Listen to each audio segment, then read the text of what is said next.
Hello friends, कैसे हैं आप सब लोग। आई होप आप सब लोग बिल्कुल ठीक होंगे। चलिए शुरू करते हैं आज की क्लास। आज की जो क्लास है बहुत ही इंपॉर्टेंट होने वाली है, क्योंकि आज की क्लास में हम डिस्कस करेंगे सीडीपी का पहला टॉपिक जो है वृद्धि एवं विकास। ठीक है, ये जो टॉपिक है वृद्धि एवं विकास, ये बहुत ही इंपॉर्टेंट टॉपिक है और ये जो है टॉपिक हर सीटेट के एग्जाम में इस टॉपिक से 1 से 2 नंबर के क्वेश्चन हमेशा पूछे जाते हैं। तो इस टॉपिक को बहुत ध्यान से पढ़िएगा, ठीक है, क्योंकि ये ऐसा टॉपिक नहीं है कि जिसमें क्वेश्चन आपके ना पूछे जाते हों। क्वेश्चन पूछे जाते हैं, तो बहुत ही इंपॉर्टेंट टॉपिक है, बहुत ध्यान से पढ़िएगा। आज की क्लास जो है, आज की जो क्लास है इस सीजन की फर्स्ट क्लास है। आज से सारी क्लासेस आपकी ओपन हो गई हैं और सारी क्लास 1 बाय 1 आपकी चलती रहेंगी जब तक आपका एग्जाम नहीं हो जाएगा। ठीक है, ये अगर आप चैनल पर नए हैं तो चैनल को सब्सक्राइब कर लीजिएगा, क्योंकि ये जो सारी क्लासेस हैं आपके एग्जाम तक चलने वाली हैं। 1 बाय 1 सारे टॉपिक हम क्लियर करेंगे। ठीक है, तो आज के जो टॉपिक है वृद्धि एवं विकास है, जो कि बहुत ही इंपॉर्टेंट टॉपिक है और इस टॉपिक से आप सभी को पता है कि 1 से 2 नंबर के क्वेश्चन हमेशा पूछे जाते हैं आपके सीडीपी में। ठीक है, तो सीडीपी से शुरू करेंगे सारी क्लासेस डिस्कस करना और सारी जितने भी सब्जेक्ट हैं, यानी कि आपके 5 सब्जेक्ट, पाँचों सब्जेक्ट को हम जो है 1 बाय 1 सारे टॉपिक क्लियर करेंगे। ठीक है, तो देखते हैं पहला टॉपिक वृद्धि एवं विकास, ग्रोथ एंड डेवलपमेंट। ठीक है, वृद्धि एवं विकास क्या है, इन सभी के बारे में डिस्कस करेंगे आज की क्लास में। ठीक है, तो देखते हैं कि वृद्धि एवं विकास सतत चलने वाली प्रक्रिया है जो व्यक्ति के जन्म से पूर्व से ही प्रारंभ हो जाती है। व्यक्ति में गर्भावस्था से मृत्यु तक निरंतर परिवर्तन होते रहते हैं। इन परिवर्तनों में व्यक्ति के केवल शरीर के अंगों का विकास नहीं होता, बल्कि व्यक्ति के सामाजिक तथा सामवेगिक अवस्थाओं में होने वाले परिवर्तनों को भी सम्मिलित किया जाता है। यानी कि जो वृद्धि है और जो विकास है वो व्यक्ति में जो है सतत चलने वाली प्रक्रिया है। यानी जब व्यक्ति का जन्म होता है, जन्म से पहले से ही जो वृद्धि एवं विकास है ये प्रारंभ हो जाती है और व्यक्ति के जो है मृत्यु तक चलती रहती है। यानी व्यक्ति के गर्भावस्था से शुरू होकर व्यक्ति के मृत्यु तक निरंतर ये जो है वृद्धि एवं विकास जो है चलते रहते हैं। बहुत सारे परिवर्तन होते रहते हैं व्यक्ति के गर्भावस्था से लेकर आपके जो है जब तक आपकी मृत्यु नहीं हो जाती तब तक ये जो है परिवर्तन होते रहते हैं। ठीक है, और ये जो परिवर्तन होते हैं इसमें ना ही व्यक्ति के सिर्फ शरीर में ही परिवर्तन होते हैं, बल्कि जो है व्यक्ति में जो विभिन्न अंग होते हैं उनमें भी ये सारे परिवर्तन देखने को मिलते हैं। ठीक है, तो ये जो परिवर्तन होते हैं व्यक्ति में समय समय पर, वही आपका जो है वृद्धि एवं विकास कहलाता है। ठीक है, तो ये होता है आपका वृद्धि एवं विकास, जो कि व्यक्ति के जन्म के पहले से ही शुरू हो जाता है। यानी जब बच्चा गर्भावस्था में होता है तभी से शुरू हो जाता है और व्यक्ति के अंतिम पड़ाव तक यानी मृत्यु तक चलती रहती है। ये क्वेश्चन एक हमेशा पूछा जाता है कि जो वृद्धि एवं विकास कब से प्रारंभ होता है, तो वो व्यक्ति के गर्भावस्था से ही प्रारंभ हो जाता है वृद्धि और विकास। ठीक है, तो ये चीज़ें क्लियर हो गई। देखते हैं नेक्स्ट कि वृद्धि एवं विकास में अंतर क्या क्या है।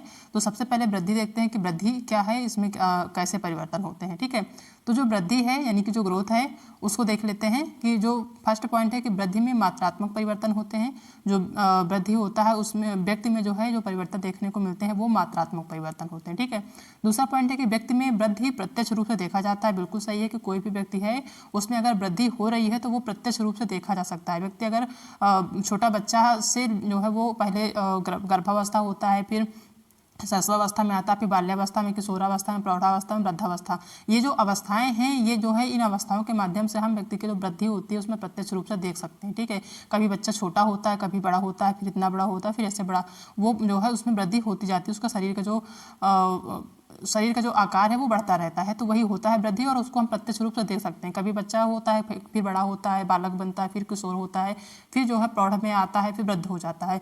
तो वो जो है वृद्धि होती है वो उसको हम क्या करते हैं प्रत्यक्ष रूप में देख सकते हैं। ठीक है, नेक्स्ट पॉइंट है कि इसमें व्यक्ति में शारीरिक परिवर्तन देखने को मिलते हैं। बिल्कुल सही है, जो वृद्धि होता है वृद्धि में जो है व्यक्ति के जो शरीर होती है उसमें वृद्धि होता है उसमें परिवर्तन देखने को मिलता है, क्योंकि वृद्धि जो है व्यक्ति के शरीर में ही देखने को मिलती है। ठीक, क्योंकि ये बाहरी जो है होती है, इसको हम प्रत्यक्ष रूप से देख सकते हैं। ठीक है, नेक्स्ट है कि वृद्धि विकास का ही छोटा रूप है। बिल्कुल सही, जो वृद्धि है वो विकास का ही छोटा रूप है। नेक्स्ट है कि वृद्धि निश्चित समय तक चलने वाली प्रक्रिया। वृद्धि जो है एक निश्चित समय तक चलती है, जब तक जो है मान लीजिए कि जब से बच्चा है जब वो जन्म लेता है तब से उसकी वृद्धि शुरू हो जाती है और जो है एक प्रौढ़ावस्था पे एक जो है अवस्था पे आके उसकी जो है जो वृद्धि होती है, जो ग्रोथ होता है रुक जाता है। ठीक है, बच्चा जैसे कहते हैं ना कि उसकी जो लंबाई है अभी बढ़ रही है, लेकिन एक समय आता है तब उसकी जो लंबाई है वो रुक जाती है, उसके बाद उसकी लंबाई नहीं बढ़ती है। ठीक है, तो वृद्धि जो है निश्चित समय तक चलने वाली प्रक्रिया है और वृद्धि को हम माप सकते हैं। जैसे वृद्धि होता है जो कोई भी बालक है या व्यक्ति है उसकी जो लंबाई बढ़ती है उसको हम नाप सकते हैं। ठीक है, प्रत्यक्ष रूप से देख भी सकते हैं, साथ में उसको हम माप भी सकते हैं, तो वृद्धि को माप सकते हैं। ये होता है वृद्धि। अब नेक्स्ट देखते हैं विकास क्या है, यानी कि जो डेवलपमेंट है वो क्या है। तो विकास में मात्रात्मक एवं गुणात्मक दोनों रूपों में परिवर्तन देखने को मिलता है। बिल्कुल सही, जो विकास होता है उसमें मात्रात्मक परिवर्तन और गुणात्मक, ये दोनों परिवर्तन देखने को मिलते हैं। और जो विकास होता है उसमें परिवर्तन अप्रत्यक्ष होता है, उसको हम प्रत्यक्ष रूप से नहीं देख सकते, क्योंकि इसमें जो विकास होता है व्यक्ति का जो इंटरनल विकास होता है, उसमें मानसिक विकास होता है, उसका सामूहिक विकास होता है। ठीक है, तो ये सारे विकास जो है उनको हम अप्रत्यक्ष, ये अप्रत्यक्ष होता है, उसको हम देख नहीं सकते। ठीक है, तो ये नेक्स्ट पॉइंट हो गया। नेक्स्ट है जो विकास होता है इसमें व्यक्ति में परिवर्तन शारीरिक, मानसिक तथा व्यवहारिक रूपों में देखने को मिलता है। बिल्कुल सही है, जो विकास होता है उसको, उसमें जो परिवर्तन होते हैं वो शारीरिक होते हैं, मानसिक होते हैं और व्यवहार में आते हैं। ठीक है, तब हम उनको महसूस कर पाते हैं। इनको हम प्रत्यक्ष नहीं देख पाते बल्कि फील करते हैं, महसूस करते हैं। नेक्स्ट है कि विकास जो है निरंतर एवं सतत चलने वाली प्रक्रिया है। बिल्कुल सही है, जो विकास है वो भी एक निरंतर एवं सतत चलने वाली प्रक्रिया है। और विकास में मापन असंभव, यानी कि विकास को हम माप नहीं सकते हैं। ठीक है, क्योंकि ये अप्रत्यक्ष होता है, इसको हम देख नहीं सकते, तो बिल्कुल भी माप नहीं सकते। तो ये पॉइंट आपको क्लियर है कि जो विकास है उसमें मापन असंभव, यानी कि हम माप नहीं सकते हैं। ठीक है,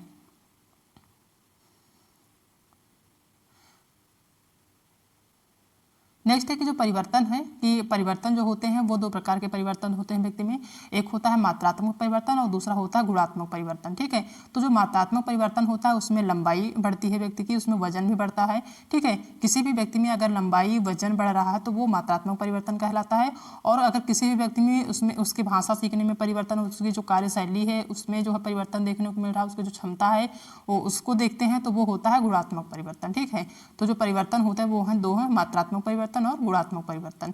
ठीक है, अब इसको जो है हरलाख के अनुसार अगर देखें, जो परिवर्तन होता है वो कितने भागों में विभाजित है। तो जो हरलाख महोदय हैं, एक जो है मनोवैज्ञानिक है, उन्होंने परिवर्तन को 4 भागों में विभाजित किया। ठीक है, वो जो 4 जो है परिवर्तन है वो कौन कौन से है, वो है आकार में परिवर्तन, दूसरा है अनुपात में परिवर्तन, तीसरा है पुराने लक्षण लुप्त होना और चौथा है नए लक्षण प्रकट होना। यानी अगर किसी भी व्यक्ति में अगर परिवर्तन होते हैं तो उसके आकार में भी परिवर्तन देखने को मिलता है, उसका जो अनुपात यानी जो रेशियो होता है उसमें भी परिवर्तन देखने को मिलता है, उसके जो पुराने लक्षण यानी जब बच्चा शैशवावस्था में होता है तो उसके जो लक्षण होते हैं वो जो बाद में जब बाल्यावस्था होता है, किशोरावस्था में, तो शैशवावस्था वाले जो लक्षण होते हैं वो लुप्त हो जाते हैं और उनमें जो है किशोरावस्था वाले लक्षण नए प्रकट होते हैं, तो वो जो होता है परिवर्तन होता है। तो ये जो 4 प्रकार हैं ये हरलाख के अनुसार है, इन्होंने 4 जो है परिवर्तन के प्रकार बताए हैं, भाग बताए हैं। ठीक है, अब एक साइंटिस्ट हैं, एक मनोवैज्ञानिक है, वो कहते हैं, मुनरो जी हैं, वो कहते हैं कि परिवर्तन वह अवस्था है जिसमें बच्चा भ्रूणावस्था से लेकर प्रौढ़ावस्था तक गुजरता है, विकास कहलाता है। यानी विकास वो अवस्था है जिसमें बच्चा भ्रूणावस्था से लेकर प्रौढ़ावस्था तक गुजरता है, ऐसा जो है मुनरो मानते हैं। ठीक है,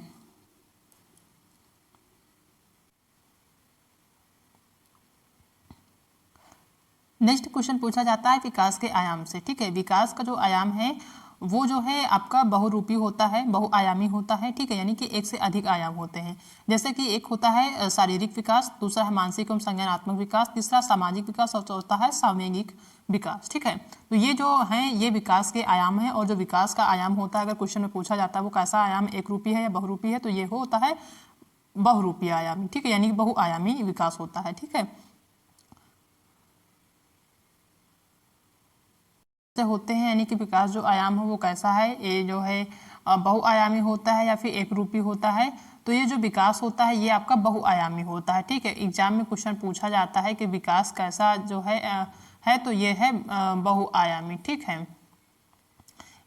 तो इसमें बहुआयामी में जो है वो पहला है शारीरिक विकास यानी कि फिजिकल डेवलपमेंट, दूसरा है मानसिक एवं संज्ञानात्मक विकास जो कि कॉग्निटिव डेवलपमेंट के नाम से भी जाना जाता है, तीसरा है सामाजिक विकास जो कि सोशल डेवलपमेंट है और चौथा है सामूहिक विकास यानी कि इमोशनल डेवलपमेंट।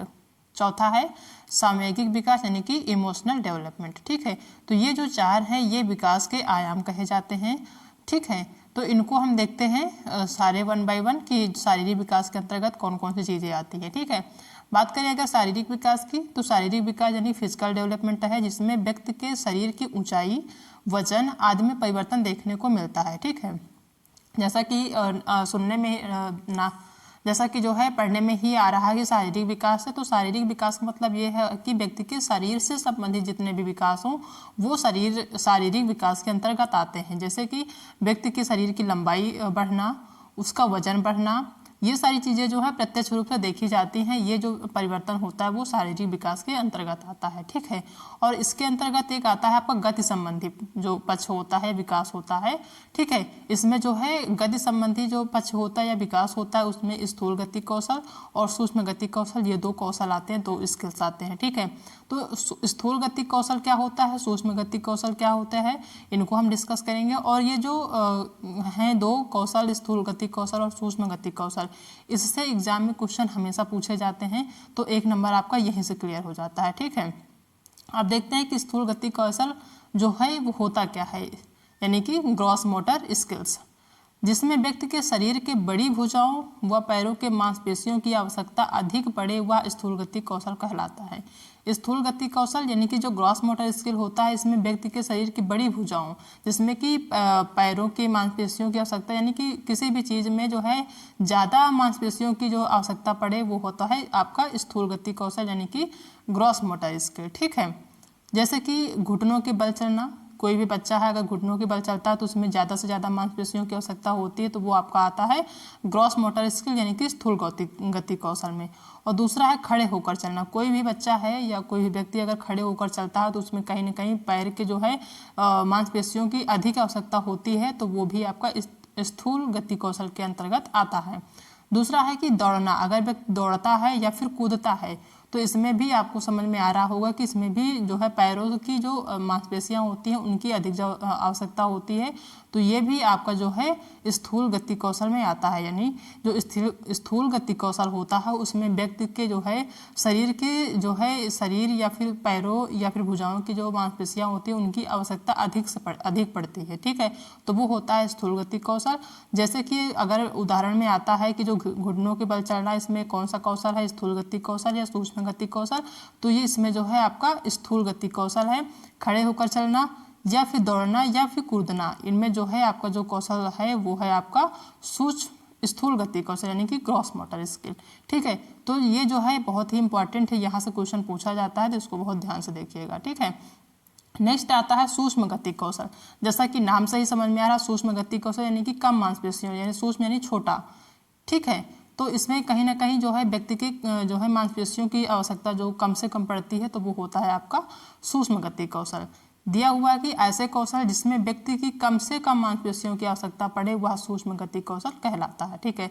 जैसे कि उंगली और अंगूठे के सहारे कुछ भी उठाना, अगर कोई भी वस्तु है उसको उंगली या अंगूठे के सहारे कोई भी वस्तु उठा रहे हैं तो उसमें आपको समझ में आ रहा होगा कि उसमें जो है बहुत कम जो है मांसपेशियों की आवश्यकता होती है, तो वो आपका सूक्ष्म गति कौशल में आएगा, ठीक है। दूसरा है कि रेत में पैरों की उंगलियां उठाना, कोई कहीं भी रेत पड़ी हुई है अगर वहाँ पे पैर की उंगलियां घुमा रहे हैं तो वो उसमें भी जो है बहुत कम मांसपेशियों की आवश्यकता होती है। नेक्स्ट है कि पेंटिंग करना, अगर बच्चा जो है पेंटिंग कर रहा है या लिख रहा है या फिर चित्र बना रहा है तो उसमें भी आपका जो है मांसपेशियों की आवश्यकता बहुत कम पड़ती है, तो वो आपका जो है सूक्ष्म गति कौशल के अंतर्गत आता है। नेक्स्ट जो है बहुत इंपॉर्टेंट है, जो कि पूछा जाता है कि जो काजल लगाना है, किसी भी बच्चे को की आंख में जो काजल लगाते हैं उसमें भी बहुत कम मांसपेशियों की आवश्यकता होती है, तो वो भी आपका सूक्ष्म गति कौशल के अंतर्गत आएगा, ठीक है। तो ये हो गया आपका स्थूल गति कौशल और सूक्ष्म गति कौशल, ठीक है। नेक्स्ट जो है वो आता है आपका मानसिक एवं संज्ञानात्मक विकास यानी कि कॉग्निटिव डेवलपमेंट।